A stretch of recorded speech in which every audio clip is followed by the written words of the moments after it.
Pozdrav od Bošnje. Nedjelja je. Mi danas planiramo jedan izlet napraviti sa prijateljima. Idemo sa biciklima. Znači, odmah za čularac, neke ću mašince da se dotjeram, malo podesim. Što se tiče, pošto čitam, gledam videe, ovih gastarbajterskih tema naših, ljudi kukaju, padaju u nesvijesti, žale se. Ja ću nas otprilike pokazati, ugasi svetlo, i reći šta sam ja to i kako postigao sve u 4 godine. Ovdje u Njemačkoj. Dakle, razumom podrumu. Šta ja znam, 3 su ovdje, jedan je bit svani. Naki felgi dijelova, helemnese. Ovo je moj, dakle, podrum. Ovo je, dakle, bicikl ovaj koji sam ja jučer ženi kupio.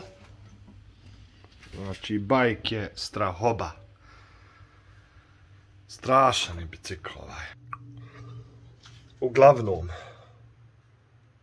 pazite sad dobro u ovom videu šta ću vam pokazati. Evo ga. Ja sam naša, znači, bicikla pripremio ovdje za današnji izleta. Sad možemo malo da pričamo na tu temu koju sam vam rekao, jel? Čekaj da vidim gdje ću postaviti vas.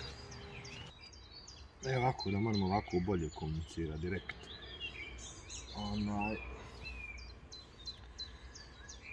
Bila je ovako tema ovog videa što ja pozvao da vam ispričam šta sam ja to postigao za 4 godine u Njemačkoj. Dosta sam postigao. Postigao sam za 4 godine što nisam sa 26 u Bosni i što ne bio za 3 života u Bosni postigao. Sad je stvar na samo koliko je ko gladan čega i zadovoljan onoga što ima. Ja sam kupio auto, dobro auto, kupio sam motor, pričam sad o materijalnim stvarima, sebi bicikla, čeifove koje kake, planiram si ako Bog da sad uljeti čamac kupit svoj. Stan imam, znači Haman u centru, 5 osoba, znači kuće žalije kad sam imao mjesta da smjestim porodcu. Jednu gore. Kad je trebalo, halalo sam.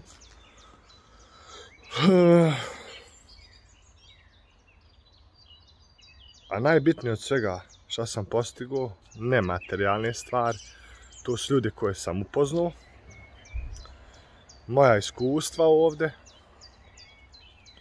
moje znanje koje sam ovdje naučio. Svi mi kad spominjemo Njemačku, mi to gledamo odmah kroz materijalne stvari. Dobro, mi dolazimo radi materijalnih stvari da bi mi zaradili, ali novac je materijalna stvar. Ali, nemojte sam to tako gledat. Dajte, na primjer, što sam već u nekoliko videa spomenuo, budućnost. Budućnost. Tebi ne treba niko da ti član stranke neki da bi ti dobio posao. Ne treba ti čača biti u policiji da bi ti dobio posao. Da odgovorim isto na pitanje, kaže, Njemac ima veću platu nego ja, Ausländer, stranac. Radimo isti posao.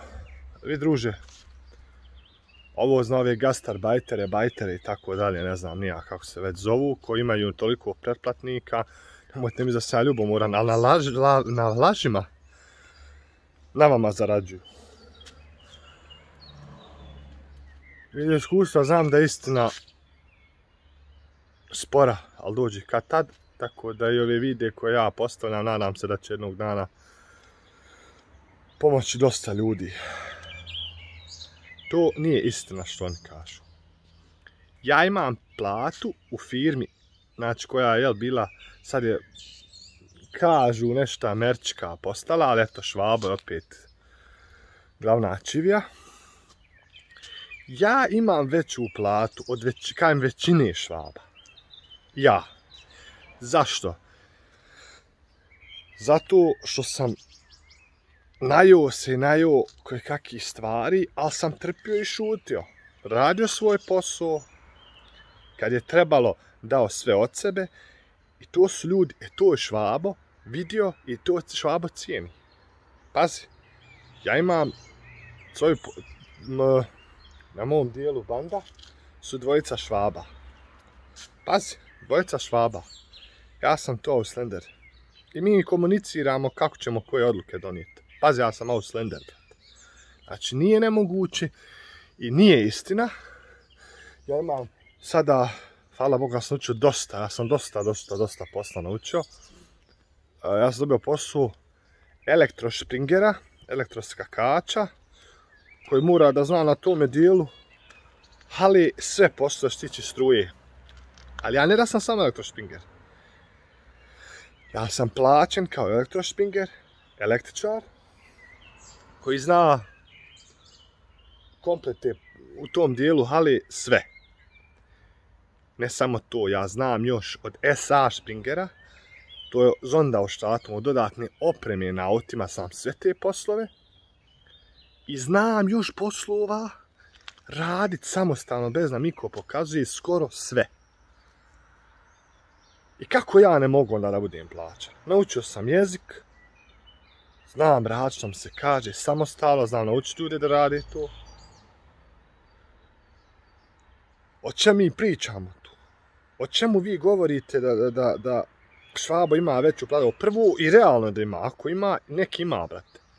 Njegova je država, završio je svoju školu, radi u svojoj firmi. Ti, brate, šta hoćeš, ti ne znaš bolan jezika.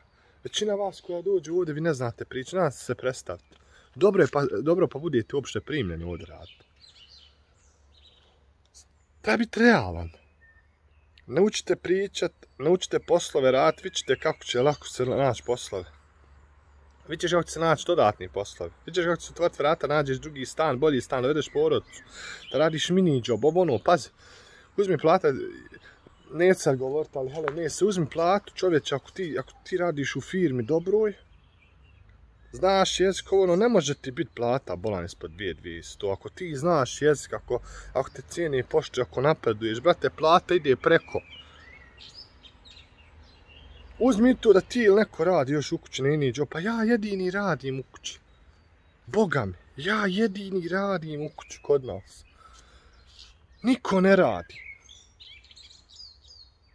Pa imam ja auto i motor i ovo i ono, i odem na godišnji, odem za Bosnu, potrošim bruku para, gdje sam na kraju zaključio da više ne želim da idem u Bosnu zbog tih stvari, brate. Idi ovom, idi onom, trči ovom, daj onom. Potrošim, umorim se, crknem, krepam, ba.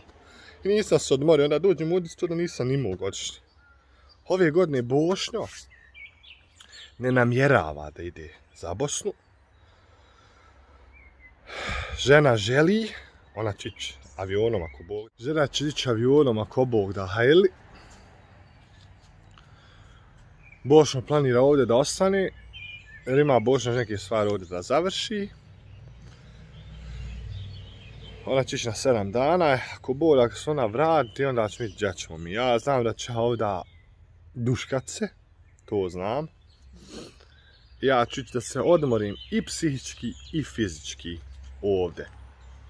Ja ću se razlog što ja ne želim ove godine ići dole.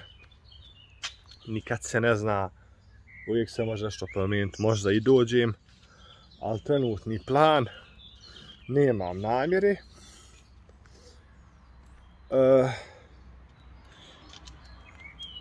Ja sam vam rekao istinu, a vi ako hoćete vjerujte. Vi potrudite se da proširite svoje znanje, potrudite se da vas drugi ne sputavaju i navalite da dođete ovdje. Mi svi znamo i trebamo biti svjesni kakve je zole situacija. Ne nagovara naše ljudi, jao, bježi iz Bosne. Ne. Ja vam govorim šta je bolja budućnost za vas, vašu budućnost, djece, porodce i tako dalje. Vi dobro treba da razmislite gdje ste, šta ste i šta dole možete postići, a šta možete ovdje. Ja samo jedno znam i te se činjenice držim da se jako malo ljudi vratilo dole. Tako da dobro razmislite šta ćete i kako ćete. Koji ćete se videa držati, koga ćete gledat, koja će motivacija da bude. Ali Bošća vam kaže i obećava to. Ako naučite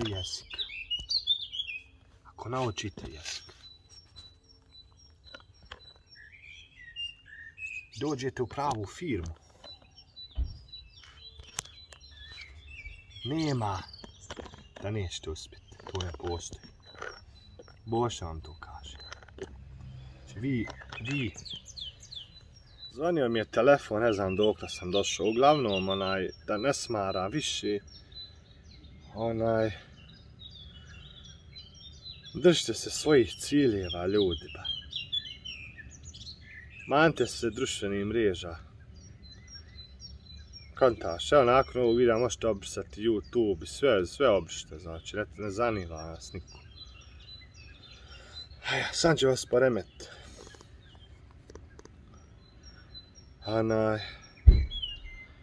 Šta da vam Bošća više kaže? Evo ovaj švabo kašlja. Da Bog sačuva.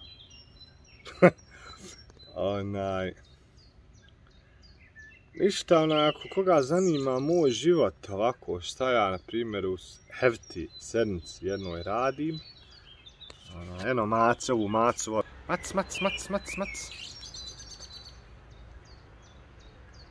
Če, maci. La mace. Vi napišite otprilike kako izgleda Bošnjin život ovdje nakon 4 godine i šta radi. Vi neki pojedini što ste možda pratili video od prije, znate da Bošnjo ide na Ausbildung za vatrogasca. Znate da to neću to govoriti, to ćemo u drugim video. Imam više videa na YouTube. Ja, pozdrav od Bošnje i eto, čuvajte se.